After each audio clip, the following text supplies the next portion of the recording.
Hey, Lindsey, thank you for joining us, the owner and creator of Riveted Oak Designs. You're one of the first ladies that we've talked to have a maker spotlight with and a mom. So really excited to be able to highlight you and feature you and get to know about all the cool things that you're up to and making.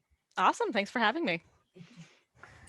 Great. So this is a first easy question, but just tell us about who Lindsey is and where you're from and located. Okay. Well, let's see. I'm 40. I'm a mom. I am, well, up until 2020, I was full-time stage technician, and I still am in the entertainment business. So I realize outdoor gear is just about as opposite as you can get from working in entertainment. So that is my day job. I'm an entertainment technician for Disney. And I've been doing that for, gosh, 16 years. But I grew up in Northern California and came down here for college. So I'm now in Southern California, by the way, and stuck around, never left, got a handful of degrees, and I kind of just am doing my thing, you know? Um, yeah. So I have to clarify because I don't even know, what does a stage technician do? Okay, that's a great question, actually. So I work backstage on all of the live entertainment at Disneyland. So like lighting, painting, audio, running shows, doing some of the holiday overlays for like we decorate some of the attractions, some of the rides. So like we do a Haunted Mansion holiday overlay the night before Christmas. We take that into the Haunted Mansion holiday for the holidays, and that's my gig. I run those crews. That So is so cool. yep, it's definitely an unconventional lifestyle for sure, but I love it and it's great. But I also really like being outdoors because it is about 180 degrees from working at Disney and working in entertainment. So I get my fix of both worlds, I guess. So you could say that you make dreams come true with what you do, right? Um, That's I what it is. I like to think so. Yeah, yeah. But yeah, it's really fun and it's not a desk job. I'm not a desk job person, so pretty much everything I do satisfies that need, I think. That's amazing. I think there's probably a correlation there with what you do. I mean, it sounds like your job is very hands-on. You're building and you're making with what you Mhm. do with Riveted Oak, right? Yeah, absolutely. And a lot of the work I do, or a lot of the tasks I do at work are coming up with patterns for things. Sewing curtains, sewing cable covers. So that's kind of how I started to get into this. And then not to jump ahead, but that is how I got into this. That's how I started working with more of the non like clothing sewing and whatnot and getting into patterning and a lot of that. So I have a couple theater degrees. One of the things that I learned was how to sew a lot of theater props and draperies and that kind of thing. So that's also contributed to what I do with my weird little hobby that's turned into my business. So my next question, I'm gonna, amend it a little bit, is what inspired you to start making your own gear? But maybe to take that a level further, do you remember a moment? Was it a series of moments that you were like, you know what, I'd like to make some of these things, not for shows or not for entertainment, but for the backcountry? Okay, so actually, yeah, this is how I got my start. A lot of stage technicians carry climbing chalk bags on our belts because they're great for like tools or hardware, that kind of thing. For some reason, we don't tend to carry traditional tool belts. They tend to be really bulky. So a lot of us carry black chalk bags.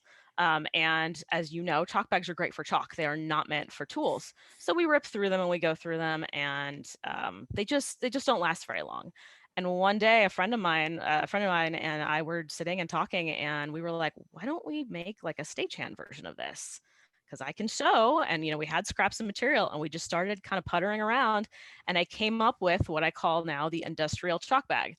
And it's a 2-layer Cordura 10-inch deep chalk bag that's designed to be worn on your belt or on your climbing harness because we do a lot of industrial climbing at work. That's one of the things that I'm trained on and my husband's trained on as well. So we came up with this chalk bag design and I started making them. And actually, when I was pregnant with my daughter, I was cranking them out when I was at home, waiting out the pregnancy. And that's kind of how I got into this. And so that was how this company, my little company, got started. And then from there, it was like, well, I do a lot of backpacking and hiking. Like, why can't I just jump and start playing with these, Dyneema and X-Pack and these various fabrics? So it was a sort of a logical transition, I guess. Like, Yeah. it kind of had a lot of different twists and turns, but that was my first product, and that's how I kind of got started with this. We came up with this idea that really nobody else was doing on the same scale, and I did it. That makes sense. No, I saw that industrial chalk bag on your website, and I was like, why? Why? Yeah, It's no, a it pretty doesn't. It specific doesn't name. fit Why? with the rest of my product line. That being said, I get people using them for all sorts Yeah. of stuff. I get people using them for horseback, for like ATV type of stuff. Um, so yeah. So that's how I No, got I started. I think that's really interesting because a lot of about like making your own gear and outdoor gear is like trying to be multi-purpose, and you've taken something that, well, like when I was just looking at it, I was like, oh, just a chalk bag. But now hearing you explain that makes so much more sense, and you're taking that into like a more of a multi-use, multi-purpose item. So people, I'm gonna like get a chalk bag and just put a bunch of goldfish in them now. So Oh yeah, I'm no, into I've had it. people I've had people fill them with candy for long gigs. I've had people Yes.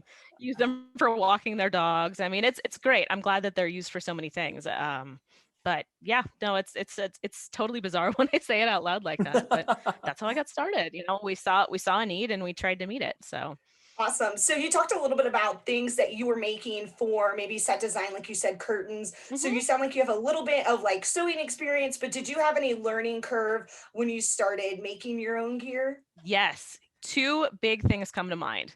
The first one was my own brain. There were hang-ups that I wasn't willing to work through for a long time. I was actually really afraid of zippers, which now sounds ridiculous because like 75% of my products have zippers. But there were things where like my mom had taught me a little bit when I was younger, and then a lot of it I just kind of picked up as I went. And there were just there my some of my biggest hangups I think were in my head. So I would encourage anybody that wants to try this to just try it. Like, what's the worst that happens? You ruin, you know, you ruin some material and you're out a couple bucks and then you try it again.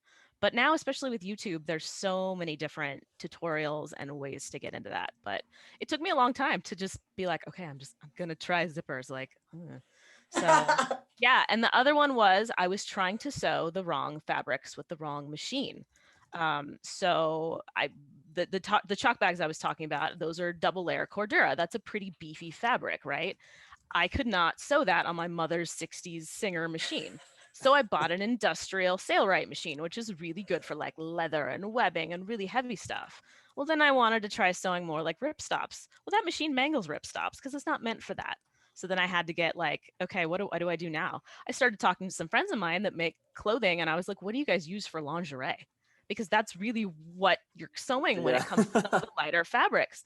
So I got a lighter machine for sewing those lighter ripstops and the lightweight Dyneema and whatnot. So I would say that the big things are don't be afraid to try new things, but also understand that sometimes you're gonna have to find the right tool for the right job. Can't use a sledgehammer when you need a lightweight rubber mallet, And that's what I was trying to do. So those were my big hangups.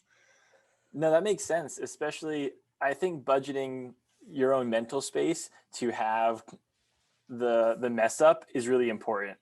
Right. I think a lot of people are like, oh, I'm going to make a backpack and like, this is what it's going to be. I'm going to buy this fabric and that's going to be for this. And I think not enough people make space to be like, I'm going to make a really bad rendition of this first. Like, I'm just going to like really ruin it and learn a lot from it and then make the good one afterwards. Yeah, no, absolutely. And I think of some of the stuff that I sold at first, and like I now I look at it and I'm like, that's atrocious. But people liked it and they still like it. So I think I'm my own worst critic when it comes to that. I've never had a customer be as harsh on me as I've been on myself. Yeah. So I think a lot of that is just being willing to try it and understanding that, I swear to God, my husband has like 50 prototypes. He took a picture of them the other day, like in a big circle, and it was hilarious to me. I'm just looking at all the different stuff that, like, oh, I sewed that zipper on backwards. I forgot to put in a webbing tab there. Like, that didn't have the straightest stitching on it, and I throw it at him. So, that's just the cost of learning to do things is you're gonna mess stuff up. My daughter's the same way. She has a million like little zipper bags for everything that are just they were just my prototypes. So you're not gonna sit down and sew something and have it be perfect the first time. And if you've got that expectation, you're like, get that right out of your head. You're just gonna be disappointed. Drop that fast. So Right? you've mentioned a lot of different products. Can you tell us about your product line? Okay, so well, and so this is my 5th year of my little business, and I'm not set on a product line. I mean, I think that's one of the biggest learning curves of the business itself is figuring out what your niche is going to be, and it's hard. So I mean, like you were saying, I've got archery gear. I've got those industrial chalk bags that are for stagehands. I've got more bushcrafty type gear. I've got a lot of ultralight backpacking stuff. Should I refine that more? Yeah, probably. The archery thing, we do. My family goes to a really awesome couple archery shoots every year with friends, and some of them were like, Lindsay, we need better bow cases other than just fleece bow socks, which are pretty typical. It's like, well, I can make that. That's easy. Like you put a Yeah. handle on some Cordura, you line it with fleece. Okay, so I've got a line of bow bags. And ironically, I also study karate, and we use what's called a bow, not the same type of bow, but it's basically like a 6-foot long staff. That's one of the weapons we train with. And I've sold my archery bow bags to some of the folks in my karate classes because they work really well for karate bows too. So I guess it's just a matter of seeing needs where there's needs and like, can I address that? But with a one-woman business, I do try to rein it in sometimes, but it's fun. It's so much fun to try prototyping new stuff. Sure. I love doing the ultralight backpacking gear because I'm an ultralight backpacker. My husband is more of like the bushcrafty type. That's why his pack weighs usually about twice as much as mine. He likes the really big beefy fabrics. He likes the everyday carry type stuff. That's more of his culture, and that's cool too. You know what? As long as I'm making stuff that's going to help people get outside and stay organized and have their adventures that they want to have, like it's fun for me. So yes, I do have a very diverse product line. So a couple of the coworkers and I were talking yesterday about Bushcraft to Ultralight, and Carter said he said, when it comes down to it, I think that Bushcrafters and Ultralighters are pretty much the antithesis of one another. So as somebody that has an Ultralight and a Bushcraft person in the same house, what would you contribute to that? Oh my goodness. Putting you on the spot here. Totally random question. Clarify the question for me a little bit more. Do you think that the ethos of ultralight and of bushcrafting are the antithesis of one another? Yes, absolutely. Absolutely. And I think I've kind of worked my husband more towards not truly being ultralight, but like, I mean, I've given him a shakedown and I've looked at some of his stuff and swapped it out. I'm like, here, I made this, use this instead. Instead of that, like, 6-ounce bag, here is a 1-ounce bag that does the same thing and you can still beat it up and it'll be great. Okay. And it's fine. Ultimately, if he's carrying it, that's cool. But if he starts complaining about his knees hurting, then it's like, okay, we're doing another shakedown now. So I like to think that in a mixed marriage, we can be respectful of each other. And sometimes he's like, well, why don't you have duplicates of those? And it's like, well, I also have my brain. It doesn't matter how many multi-tools I carry if I don't know how to use them, or how many survival, things I carry if I'm not trained to use them. So I think it's just kind of figuring out what works for us to a point. When it gets crazy and I realize he's carrying a 55-pound pack for like a 3-day trip, then we talk. Then it's shakedown time. Isn't that everybody's goal, to be a little bit more of the other person near them? Yeah. I want him to enjoy it. And so maybe sometimes I just offer suggestions of like, hey, maybe this is how we can lighten up, but you can still achieve what you want to achieve. And then, or like, hey, if we can lighten up in some other areas, you can comfortably carry that spotting scope and that tripod so that, we can spend more time watching birds or whatever, that kind of stuff. So I love it. That's awesome. You also mentioned being an ultralight backpacker and you have a daughter, so you're probably insanely jealous of her pack weight when you guys go out. Do you have any, this is kind of an off the record question too, but do you ever have any plans on making children's size packs? I'd actually like to. So I'm working, I've got all this stuff for myself right now if I can find the time. I'm going to make myself the 40-liter mountain flyer. And if that comes out, I'd like to do a smaller version for her. Because I actually have a ULA Spark for her, but she's 6. Like, it's heavy. It's just too much of a pack for her. It's going to be great when she's like 8 or 9. But right now it's just too much. So yeah, I'd actually like to make a pack for her because I don't think there's really a lot of super short torso lightweight packs. And I don't, I'd rather have her carry stuff rather than just straight pack. So yeah, definitely on my list. definitely on my list. And I've made her a lot of other gear and I've modified some stuff for her. So, you know, we'll figure something out that works. I'm sure she'd love to help me pick the colors too. So we can make it a lot of fun.